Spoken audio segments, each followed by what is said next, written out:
everybody, welcome to Generation AI. I'm here with Lev, the CIO at Arizona State University. Right. Lev, you're a popular man, so a lot of folks want to talk to you. Lots of innovation happening at ASU. We're at ASU GSV, which you guys host with GSV Ventures. What have you seen over the past 3 days that we should be excited about?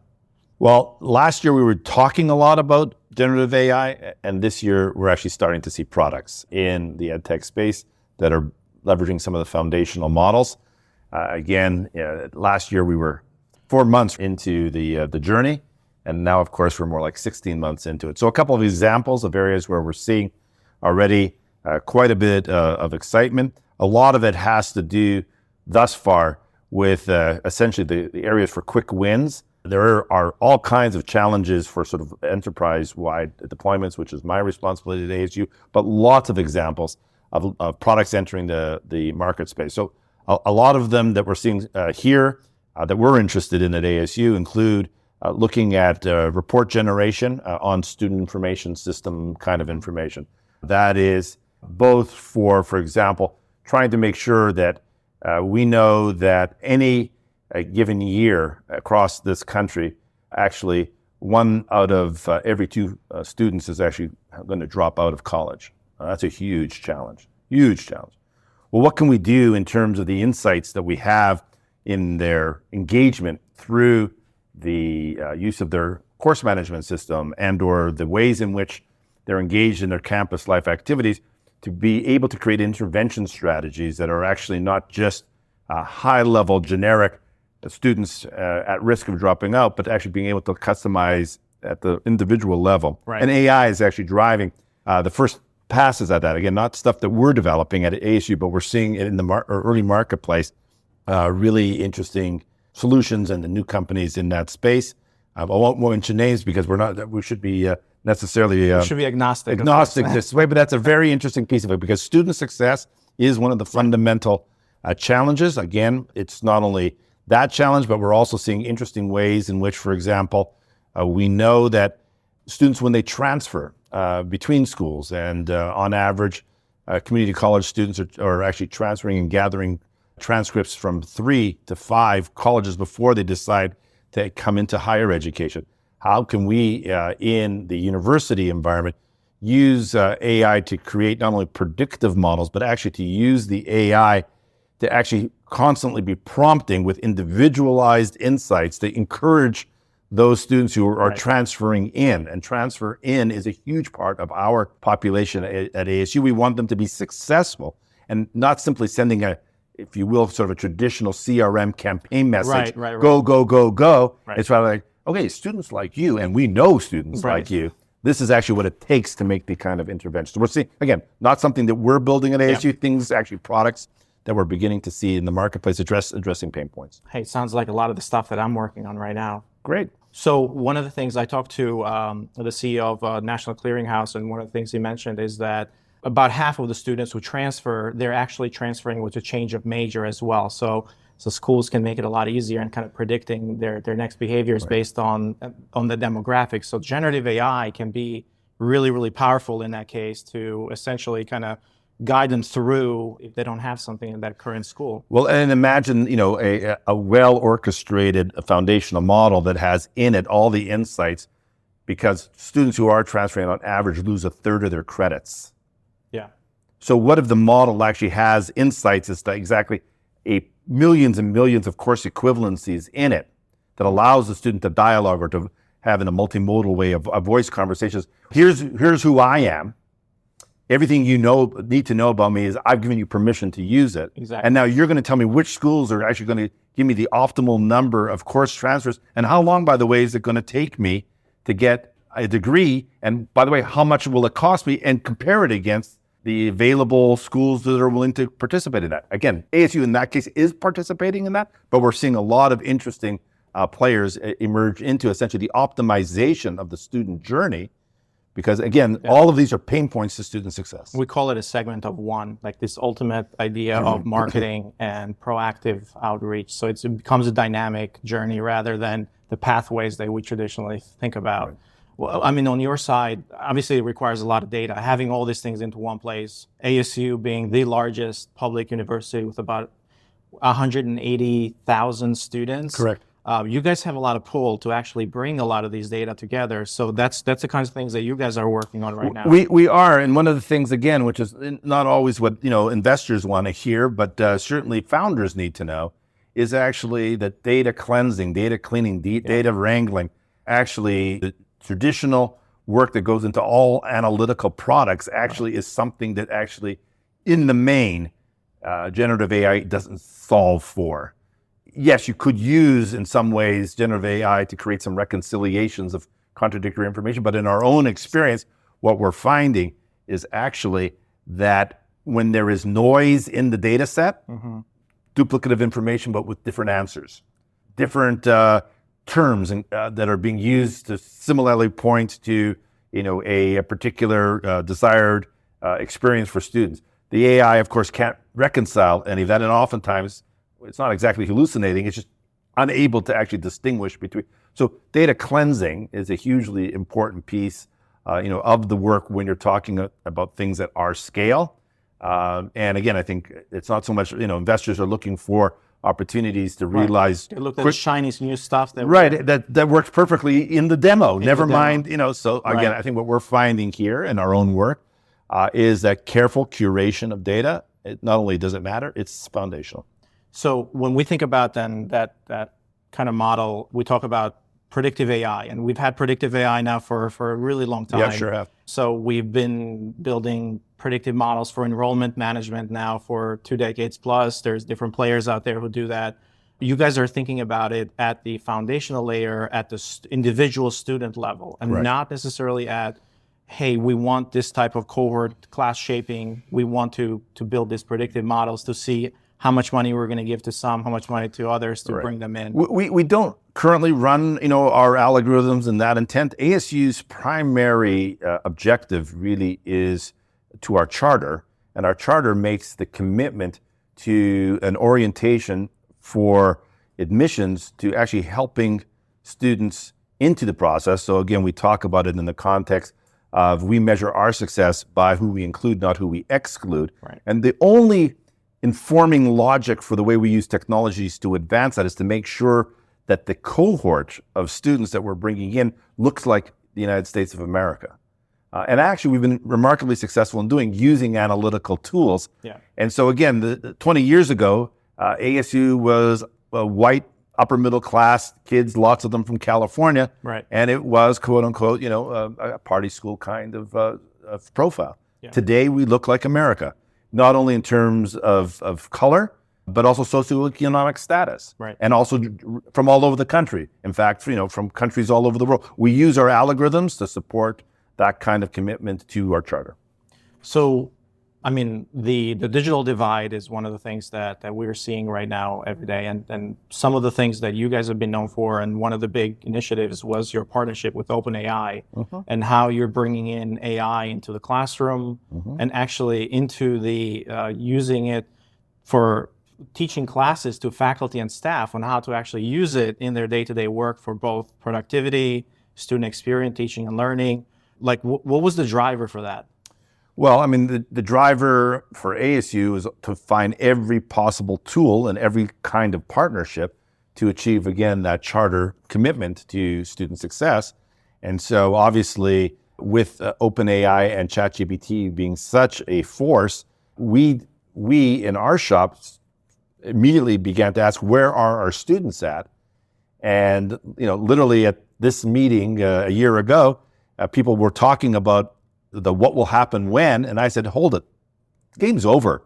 At ASU, we know 41,000 students were already using.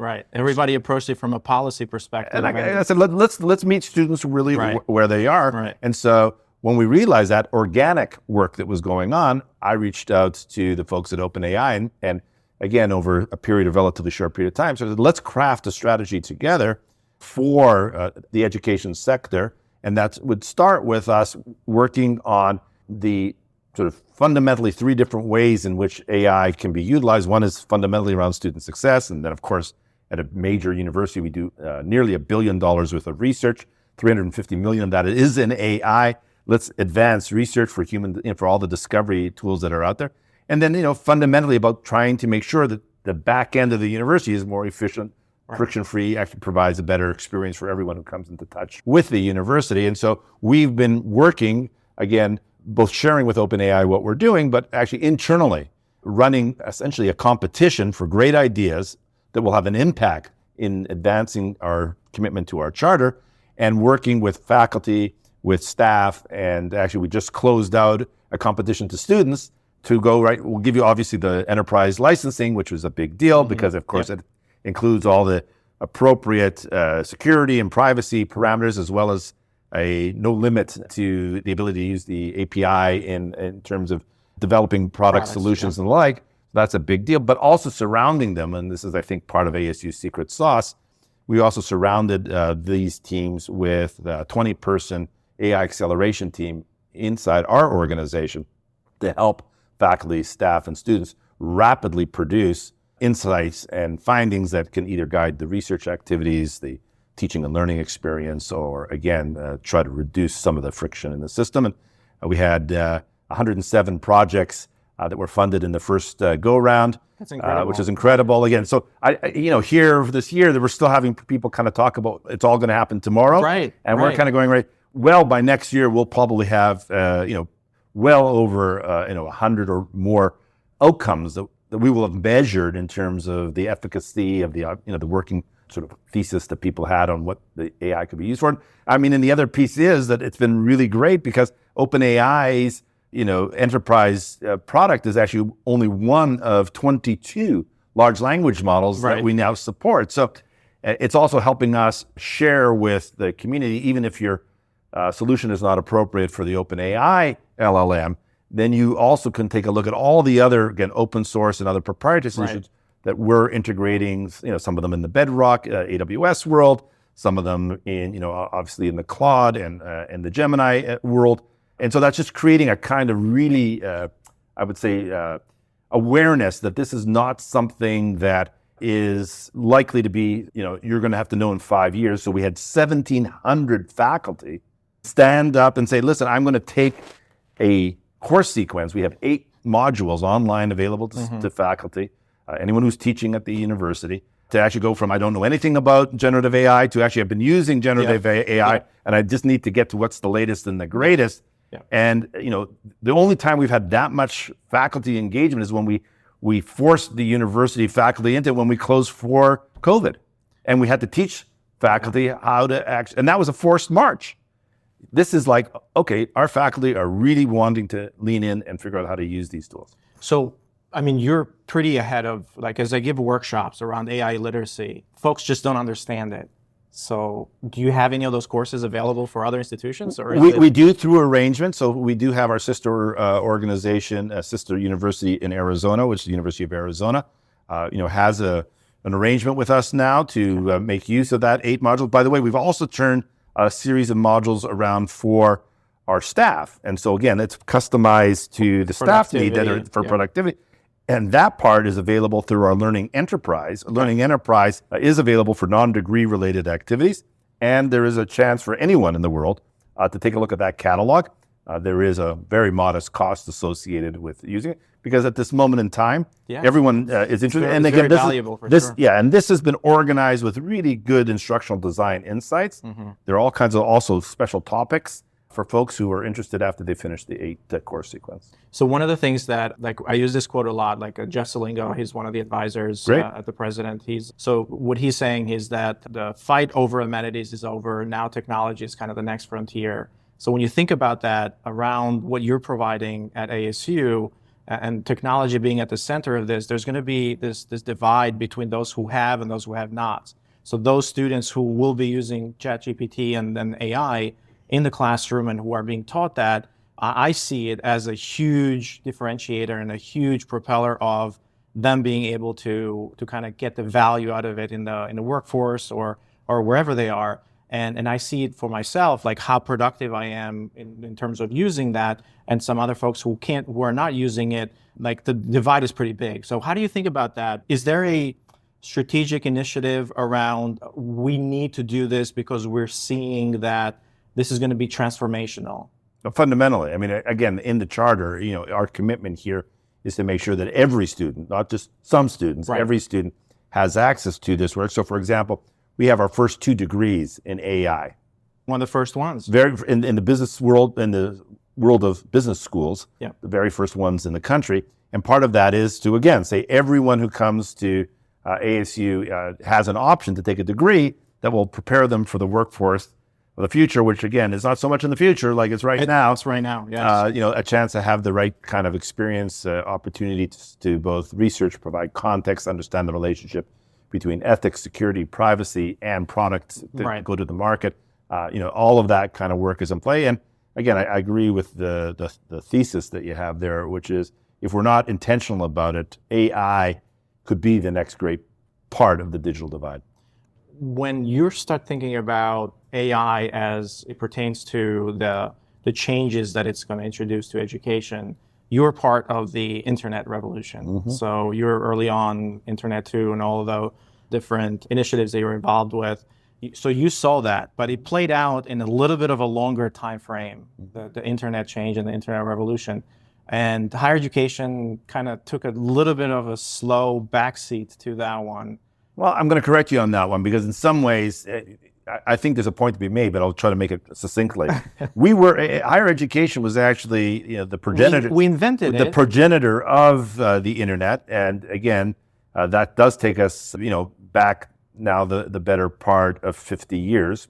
The challenge was that it was inaccessible until 1993. Right. Again, The web browser, yeah. when the web browser was created, and then we had a window into Right. that internet infrastructure, which was basically a big virtual filing cabinet that allowed us to go get and put information into the filing cabinets. And then shortly thereafter, in a relatively short period of time, search came on the scene. Yes. And universities at that moment exited the innovation activities to help shape the internet in significant ways, because Lycos, as an example, early search engine, Right. came out of Carnegie Mellon. Right. And thereafter, there weren't a lot of other tools because the commercial opportunity was so fantastic, Mm-hmm. and the speed of change was happening at internet speed rather than at the way traditional universities work. And if you fast forward through mobility and now into the AI world, this is a very interesting moment because AI has been around for 60 years. Yes. Most of it has been Yes. in Yes. university or research settings. Again, it took Eliza being one of the absolutely really one of the ones, early yeah. plays, and so now we have a chance to see a window into that AI world through a generative AI window again into that environment. And I do think that this is the chance over the next really short period of time for universities to help shape, not own like we did way back in the late 60s and early 70s, but to help shape the way in which generative AI and more generally AI infrastructure can in fact be used for common or public good for helping learners and students achieve their dreams, their aspirations, to support thoughtful and intentional commercial products, but also support essentially the common good version of that, because the tools that are available right now, at least, are not destined only for proprietary solutions. We Right. can also see them in other ways. Right. So when you think about like the emergent behavior of these large language models, we've never seen something like this before. Like, of course, nobody can actually understand what's happening. It's a black box, right? But now we're seeing the emergent behavior of these models, and we're seeing what they're capable of on the reasoning side from the other side. And we're getting more and more powerful models, GPT-4, obviously, hopefully by the summer we get GPT-5. And we will. With significant... 100x improvement in both power, effectiveness, and hopefully something approximating that in terms of also predictive value. Have you gotten... I've had a little glimpse under the covers. Okay. Well, what's been the wow moment as you've seen GPT-4 Multimodal. multimodal? It's going to blow folks away. It's- Audio, voice, video, real-time translation into multiple languages, and again, accuracy, it's a whole lot better. So we saw Sora, and which was the world modeling, some of the first early, things around modeling the world behavior. Just the tip of the iceberg. Tip of the iceberg. Stay tuned. Stay tuned. Well, folks, I think we're going to leave it at this one. I don't think we can have a better cliffhanger here. Lev, thanks so much. Appreciate your time today. Thanks for your interest. Generation AI is part of the Enrollify podcast network. If you like this podcast, chances are you're going to like other Enrollify shows too. Our podcast network is growing weekly, and we've got a wide range of marketing, enrollment, and higher ed technology shows that are jam-packed with stories, ideas, and frameworks, all designed to empower you to be a better higher ed professional. Our shows help higher ed leaders and professionals like you find their next big idea. They feature a selection of the industry's best as your hosts, like Jamie Hunt, Seth Odell, Jenny Lee Fowler, Brian Gross, and many of your favorite leaders in higher ed. Enrollify is made possible by Element 451, the next generation AI student engagement platform that's helping institutions all over the country create meaningful, personalized, and engaging connections with their prospects and students. Learn more at element451.com.